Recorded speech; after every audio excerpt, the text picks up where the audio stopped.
Good morning, girlfriends. And I wanted to say happy Valentine's Day to one and all. And as a friend of mine made up a new word for Valentine's Day, she calls it Luvuary Day. So we have a lot of fun with that. So that's the name of my title for my message is Happy Luvuary Day. But I believe that just because this is a man-made holiday, I think Luvuary Day should be every day. Don't you agree? Not just one day of the month on the calendar because man says so. That is a way of life.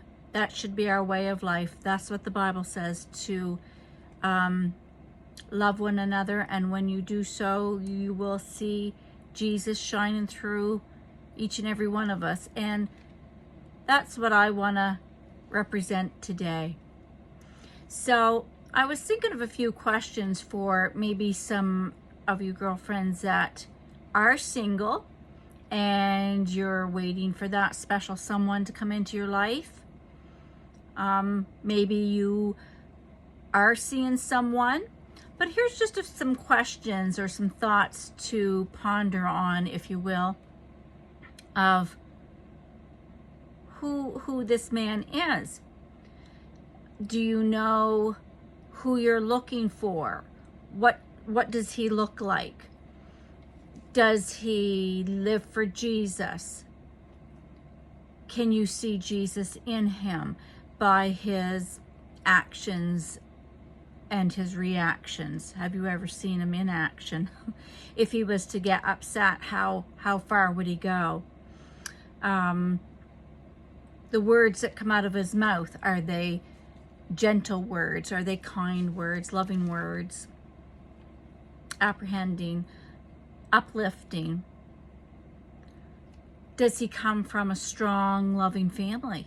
What was his family life, his background like?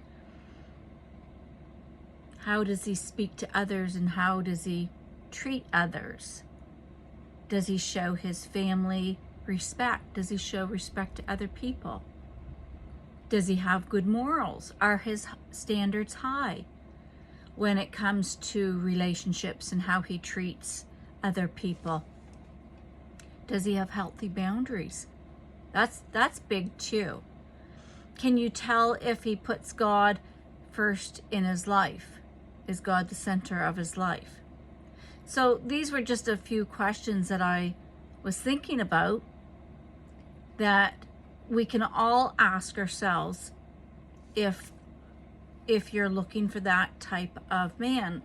And I'm telling you, I've been in relationships. I always tell my story of what it was like before Christ and what it's like after Christ. Like my life before I live for Jesus and now that I do. It's a totally different aspect, if you will.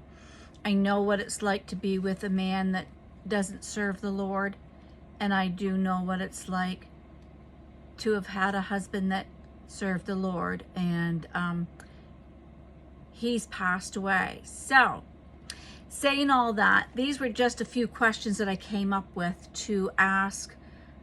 We can ask ourselves of what type of a person we're looking for in that husband material. So, and as I've said before, this is the season that God is bringing the kingdom couples together. And I know for me, we should, as women, want to be all those attributes, all those things that I mentioned, like for questions of asking about a man, we should be and represent every one of those attributes ourselves. It's not just for the man. We have to be living in that way as well. But I remember God giving me that dream, it wasn't too long ago, and that I had made the video about the kingdom couples. And this doesn't have to be just with a relationship, you know, when you're dating, you're seeing someone, but it can also be like a friendship as well. These are all the questions that you could ask about, a friend, because we want good, godly friendships. We want somebody who's on the same page with us, the same walk in their journey, if you will, with us. It just makes for a greater and a deeper relationship, a friendship. So sometimes they're not always who they portray to be to everyone. Sometimes they may say they are someone, and on the flip side of it, there's somebody different. I've ran into a few of those too. I've had to walk away from a few of those relationships too. It doesn't mean that it was easy, by no means, because it wasn't. So they would say one thing out of their mouth of who they were, but their words and their actions would say otherwise. They didn't meet up, if you know what I mean. They didn't match up. And that leads me to James 1:22 to 26. Our actions must line up with our words. I'm telling you that the enemy is very sneaky in using people to deceive us and to deceive others.